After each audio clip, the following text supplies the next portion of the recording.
Artificial intelligence is transforming every industry, but without proper governance, boards risk investing in tech hype rather than strategic value. Our next guest, JaeLynn Williams, is helping pioneer the opportunities in front of us as CEO of Decision Frame. With a remarkable career-leading innovation across healthcare and aviation, from launching 3M's award-winning 360 Encompass AI platform to guiding Air Methods Corporation through a complex $1.3 billion turnaround, JaeLynn brings unparalleled insight into AI adoption. Driven by the belief that intellectual curiosity and discomfort fuel breakthrough leadership, she's developed the Board AI Governance Index, a groundbreaking framework helping boards, entrepreneurs, and executives balance innovation with accountability. Join us to discover how Decision Frame's proprietary tools are enabling leaders to harness AI's transformative potential responsibly while protecting shareholder value in an era of unprecedented disruption. Let's go.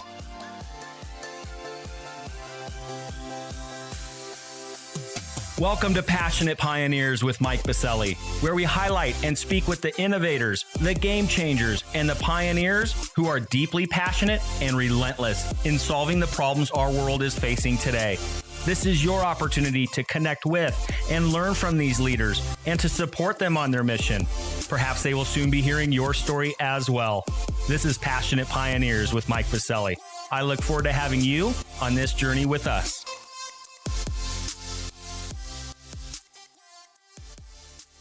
Hi, JaeLynn. A big welcome to our podcast. I'm so excited to have you on today.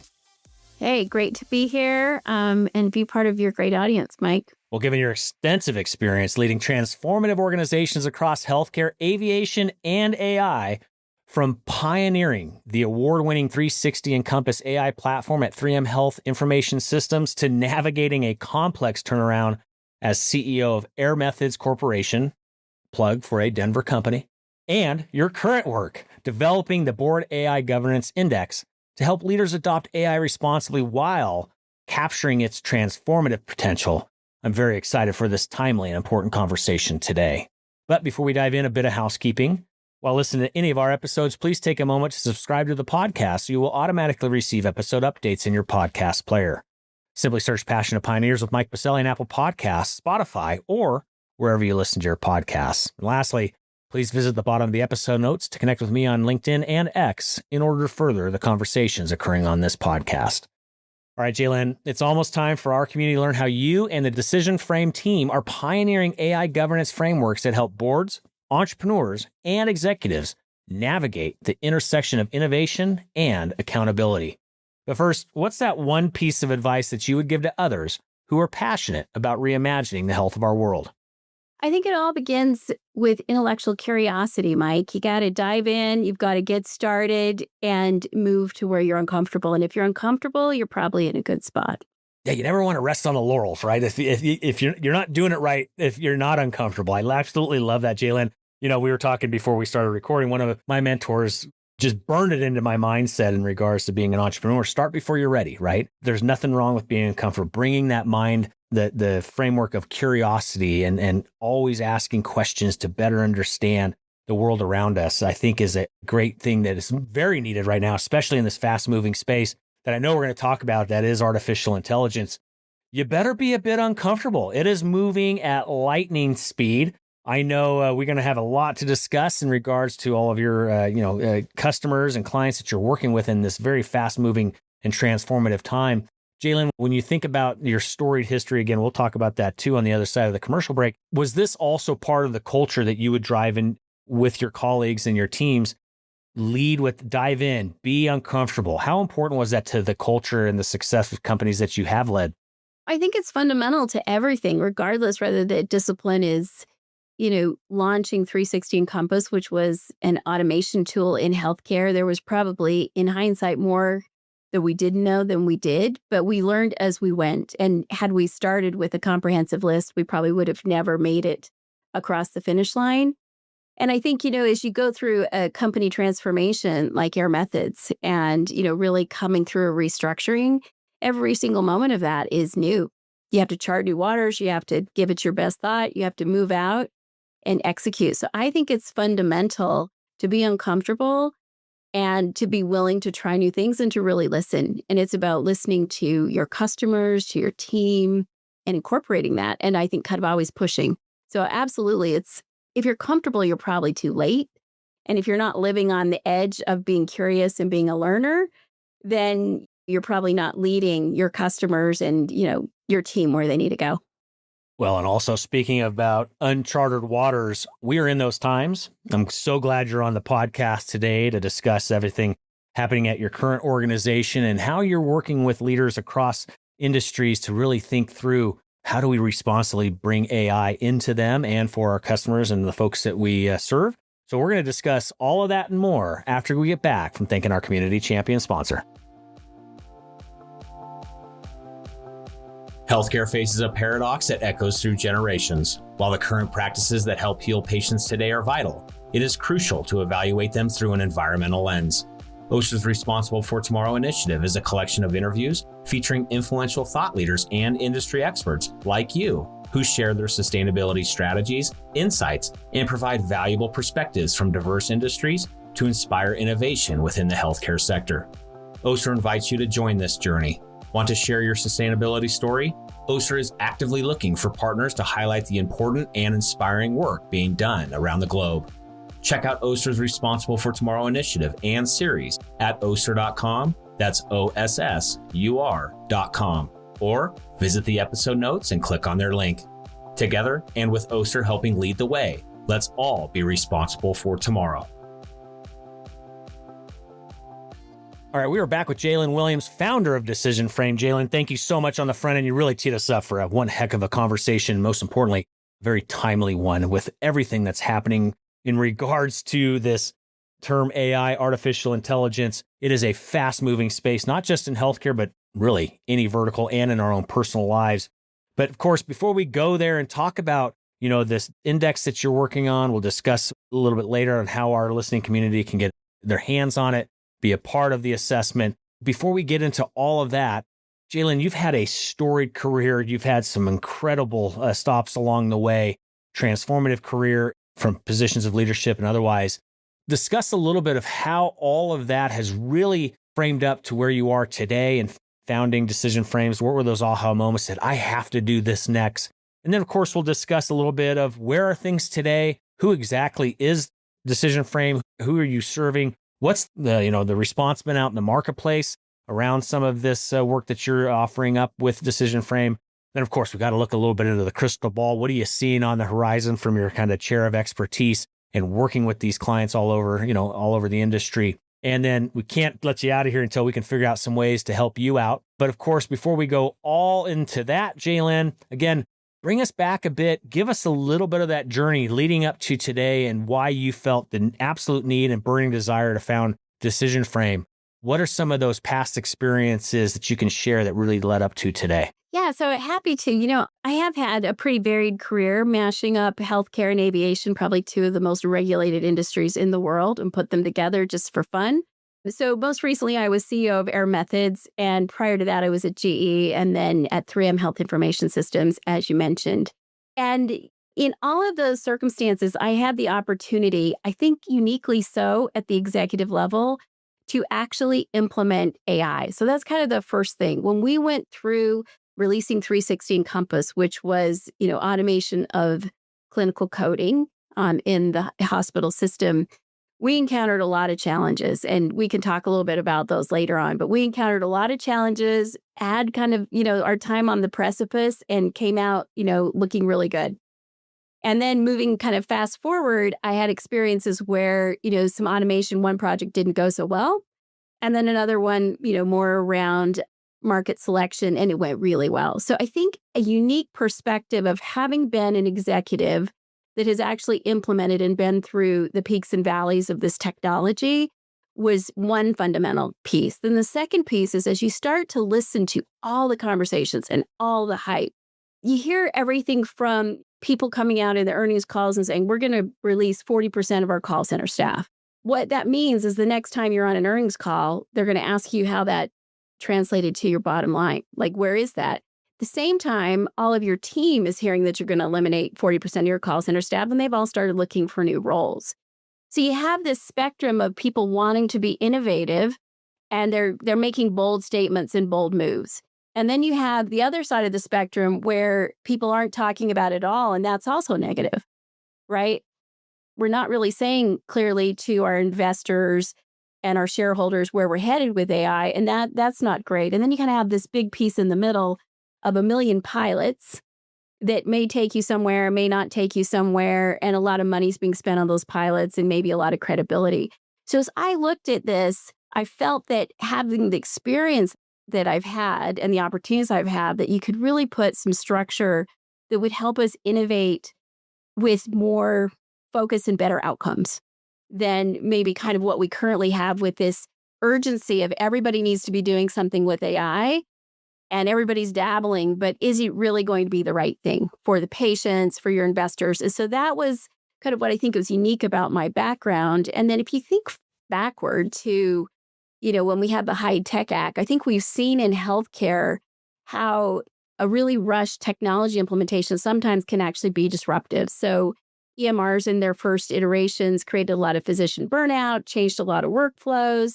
And I think there's so much potential with artificial intelligence to really improve delivery of healthcare.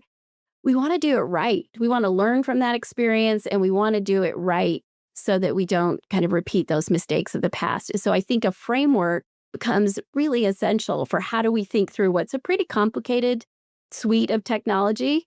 We use it kind of as one word, AI, but it's really sort of a suite of technology tools. And how can you do that? And how do leaders know that they're doing it well? So that was the genesis of creating the Board AI Governance Index, which is really directed towards boards and how do they govern, how do they deploy their capital, how do they know that they've got it right from a fiduciary standpoint. Same thing with the executive team in reverse. Like, how do I really know if I've got this going in the right place? Am I going to get an RI from this? What's going to happen with that? And I think we've seen several studies. I think it was MIT that did the study that said 95% of the pilots fail. That just came out a few weeks ago. And then Kinsey had one that was about 80%. So you're seeing that there's a lot of movement and a lot of activity happening, but it may not be giving us the value creation or the results and outcomes that we want. So hence the creation of the governance framework and decision frame. Very good to tee it up and to help with the conversation that we're going to have around kind of current state, what this is bringing to these organizations. I think it's more timely and more needed now than ever. JaeLynn, let's go there, dive right in. Let's talk about this, right? So when we think about governance, right, the notion of governance has been there and has been with us in healthcare and other industries for quite some time, right? So we think, and then let's take another layer down from there. We've had traditional IT governance in place for quite some time. But now, as you were discussing this notion of AI governance, big fan of it. Let's go there. What's this notion between AI governance versus traditional IT governance? And really specifically, how is AI governance fundamentally different from kind of the traditional technology oversight that boards have, been using for decades? And what are these new competencies that maybe boards need to start developing? Right. So AI isn't a technology issue. It's different from, say, cybersecurity in that way. It isn't a technology issue. It's actually a leadership challenge. And it's also really a transformation or an innovation challenge. This is changing how we do work, right? So if you think about AI, allows you to do things simultaneously that had to be done in a linear fashion before. Taking a fundamental concept like that changes how we do work, how it gets done, what our customers expect, and it crosses across the organization. So it's also a people issue, right? This changes how I do work. So it makes me feel like I'm valued, I'm not valued, maybe that job's needed, maybe it's not. So change management and leadership and thinking about, your workforce and thinking about compliance, as we think about the sources of data, it's much more complex and much more broad reaching than what technology has been in the past. So as we thought about the Board AI Governance Index, there's really 6 pillars to it, which I think cover, kind of this comprehensive nature in a very simple way. So the first one is really strategic AI oversight. So really understanding how could AI reshape your business before it reshapes your balance sheet, and really going through that. The second one, which is boring and dull, it's data governance. So we can talk about AI all day long, but if you haven't fundamentally put a good governance and structure for your data, if you don't have clean data, if you can't rely on your data, that's what's going to lead to compliance issues. That's what's going to lead to garbage. It's not a magic tool if you don't have good data to feed it. So that's a key pillar. Crisis preparedness. I mean, we've seen headlines in the news, about not having, and especially in healthcare right now, you need basically transparency in the data. So if we're going to use data to basically drive patient care, we need to make sure that that data is clean, it's reliable, that it doesn't have bias built into it. So there's a whole pillar here around what is the compliance, what's the crisis management. So even as a leader, if something does escape, how are you going to respond to that? How are you going to take care of that and manage that if something does go wrong? Also, looking forward to your organizational readiness, your workforce readiness. How are you bringing your teams along? I'm seeing a lot of folks where they're actually having their CHRO partner with their CIO as they lead AI. It isn't being done from the technology side, it's being done. And that's because it has such a dramatic people impact. And then capital allocation and waste. When you think about this, these are expensive ventures. So if you're going to spend $1 million, really understanding how you're going to get that $1 million back. And then the last thing is really kind of opportunity. So how are you seeing around corners? How are you envisioning how your business model is going to change because this has happened? So I'll give you one example. I think it's pretty dominant in healthcare. A lot of people have seen it. But if you think about what's happened, and this is related to 360 Encompass and the product we launched at HIS, Microsoft acquired Nuance several years back, and they have created DAX. And so it's ambient listening, and it's a tremendous tool, right? So ambient listening is making it easier for the physician to capture and document that encounter with the patient. The physician can focus on the patient loves it. The physician loves it. It's less back-end work, and it's supplying some coding, not complete coding, but some coding right there at the point of care delivery.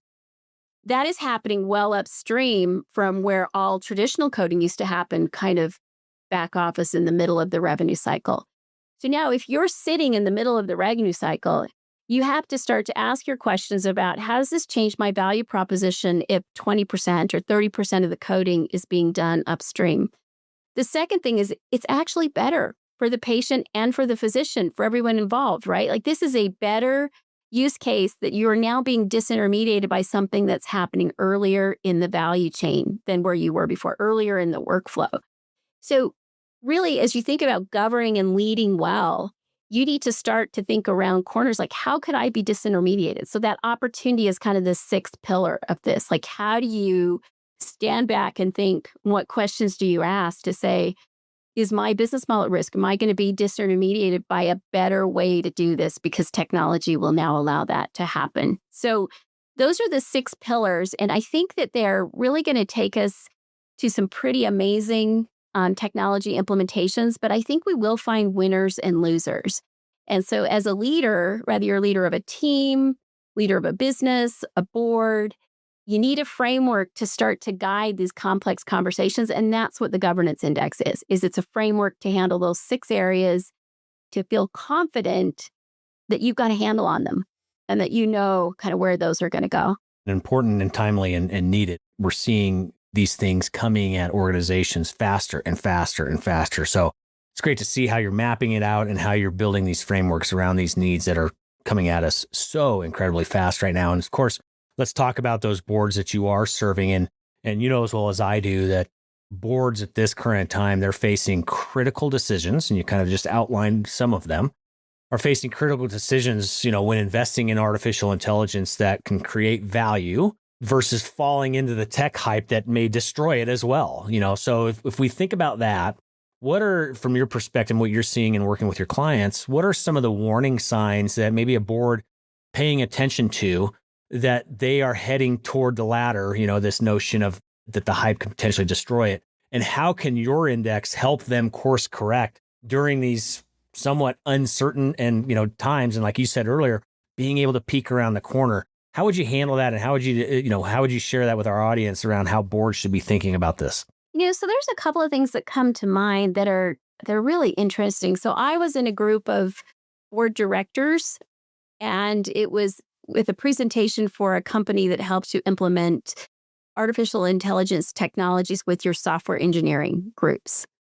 they did a really nice presentation. And then this group of senior directors asked multiple times from different directors, so what KPIs should we be measuring? And that right there is one indication that you probably need to step back and think about your framework, because the KPIs that you should be measuring under, using any artificial intelligence tool are the same KPIs you would measure for your business anyway.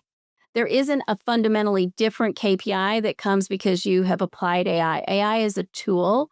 So if you are basically building your business on customer response time, your KPI is, did AI help me have a better customer response time? If my KPI is right first time answer, then the KPI I'm measuring is not the AI KPI. It's like, did I get a right answer the first time more frequently? If it's an engineering team, it's the number of defects. It's, maybe it's your productivity numbers, but it's the same numbers that you would have chosen as a business to measure your outcomes. And I thought that was one key that seems to be pretty dominant, is this idea that there's a different thing to measure. AI is a tool that helps us serve customers and helps us deliver value.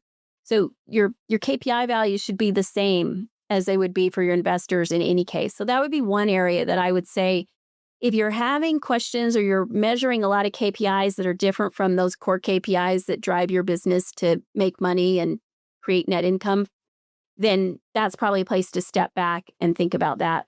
I think if you have it running only as a technology activity, or you're doing it with just one individual that is assigned to be like your AI czar, that's a second area where I think you need to consider that might not be the right approach. Because again, this is comprehensive. You need to have your workforce engaged in this.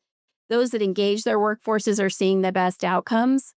And I said early on that I had one implementation of AI that didn't go so well. And it probably wasn't really pure AI. It was more automation, creating an automation tool. So more fundamental. But at the end of the day, the reason it didn't succeed was not that the technology didn't work well. It was that we had created a tool with customer service leaders and with regional VPs, so more senior leaders. And when it went to the field, there was one fundamental behavior around where employees lived versus where they had to clock into work that made the entire operational tool not actually make sense to that ground, level employee. And so there was a bit of a reaction. Like, there was more than a bit. It was like, there was a little bit of like, hey, we're not using this tool. Big Brother made us do this. And it could have fundamentally been solved by being right down there at the ground level with that frontline worker. But we had been up one level too high, and that required us to pull that tool back. And I think, it could go back at another time, but you kind of had such a negative response to it. You had to pull it back to give it some rest. And so fundamentally, that really taught me that if you don't get your workforce readiness right, doesn't really matter what you do with AI, you're not going to have success. So getting your team engaged at all levels and across all functions is really key to success. And we're seeing that. So, and then the last thing I'll say is, a lot of groups have spent a lot of time over the past few years, whether you do BI and things like that, getting your data prepared and ready. I commonly hear that people say, well, we have tons of data. We have a lot of data, and just think that having vast amounts of data means that data can translate into something highly valuable for AI. That isn't the case. And so I think really understanding what kind of data you have, how clean it is, and have you invested to make that data worthwhile is also fundamental to getting an ROI from anything you invest. So those are some of the key things we're seeing kind of across the board that seem to be common learning, steps as we think about how do we implement this as leaders and make sure that it's returning value to everyone as part of that. Now, let's also look a little future state, right? JaeLynn will take the proverbial crystal ball off the shelf, and let's really look at this notion and the future of AI accountability, right? We're starting to see, and hopefully we'll continue to have more of a unified front globally around this notion of AI regulation. We're starting to see some tightening around it globally, and of course, investors demanding more transparency, et cetera. Where do you see these board level AI governance heading in the next, say, 3 to 5 years? And do you potentially anticipate that your index can become somewhat of a standard benchmark that is similar in the past where we saw cybersecurity frameworks be deployed? So are you seeing some of that could be some similarities where this could really take off globally to really help us continue to move in this direction around accountability? Well, you just took the words from my mouth because, Mike, that's the goal for the Board AI Governance Index, is to give us a framework to measure, because you can't manage or improve what you can't measure. We've had so many of these that have helped us. So we have things like the Gartner Hype Cycle that helps us understand, like, where is the product, in its maturity. We have the NIST framework, which is about a progression, right? It's not like it's right or wrong to be somewhere, but it just kind of shows you where your progression, very similar to what we did with MRAM in healthcare, 1, 2, 3, 4, the level 7, everybody achieving that. So what this framework will do is it allows us to basically have a common language to talk about where we are as large, like, cross-industry group in our AI adoption and why we choose to be there. And I think that's really important. So just for example, today, if you have all this hype, it's really hard to say, I am choosing, maybe I'm directly impacted by tariffs, and I'm making a big choice around capital of, do I need to onshore manufacturing or things that I may have offshored? That may be the most critical thing to my business at that point. More critical than what I'm doing with AI. But how do I communicate that to my investors, to my board, in a way they can understand it? Well, if you have this framework, you can say, look, we choose to be at a level 2. We're at a level 2. Here's the characteristics of a level 2. Strategically, that makes a ton of sense for us to be here today. And that's where we're going to be there. And then you can benchmark that and say, well, all companies like you, all industrials that look like you are also doing kind of the same thing. They're at level 2 because they're focusing on bigger fish to fry over here, maybe with, tariffs or something else that might be impacting you. So it allows you to start to have informed conversations with those who are interested, to describe your strategy and your progress without giving up proprietary information. And then I think to share best practices across that in a way that you can't when it's really specific. And so it is about creating a common language, a common measurement system that allows us to articulate where we are on the AI journey and why we choose to be there, because it's going to be different depending on if you're doing patient care and healthcare, or, if you're doing something completely outside of that. Very, very helpful for that as well, JaeLynn. Thank you so much for sharing a little bit of that insight on where we should be thinking about where this is heading and how to really incorporate it into the work of the organization. But of course, before we start winding this podcast down, we always love to figure out ways that we can be helping our guests out as well. What's one problem, need, or question that you have that our community can be helping you with? Well, I'd love to have the community here take the 10-minute assessment. So it's been designed to be taken in 10 minutes, and to take the assessment and help us build this framework and this measurement system so that we can share that, broadly with anyone who's interested, and really start to understand the adoption cycles and where we are. And what's the best way for our audience to get a hold of that assessment? Where should we be pointing them for that, JaeLynn? Well, I'll give you the link, Mike, if you could put it in the show notes. And then anyone, of course, can find me on LinkedIn and reach out to me on LinkedIn as well, and I can get that to them. Yeah, easy enough. And for our listening community, simply scroll on into the show notes and episode notes in your favorite podcast player where you're accessing this podcast episode. We will have those links in there for you to click on through to get the assessment. And of course, some contact points for JaeLynn and her team, LinkedIn, as she mentioned, and otherwise. Of course, you can head over to our free global online community at passionatepioneers.com. There will be a post for JaeLynn's episode where you can access that assessment, as well as track down JaeLynn on LinkedIn as well, again, over at passionatepioneers.com.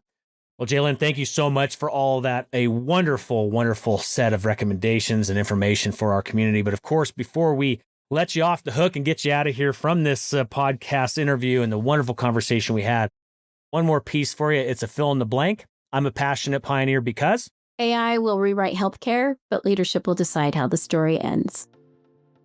I love it. JaeLynn, we know how busy you are. We know all the things that you are helping leaders across the industry right now with such important and needed work as we continue to contemplate this very fast-moving area that is artificial intelligence. We appreciate you taking a pit stop out of your busy day to be with our community.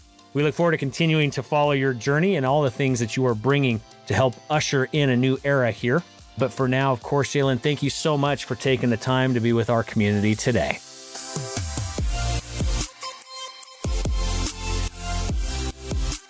Thank you for joining us today on Passionate Pioneers with Mike Biselli. We'd love to hear your feedback about the podcast so we can continue to improve this community and to further support the pioneers being featured. Lastly, please take a moment to subscribe to the podcast and invite your friends and colleagues to join us. This is Passionate Pioneers with Mike Biselli. I look forward to having you back with us during our next episode.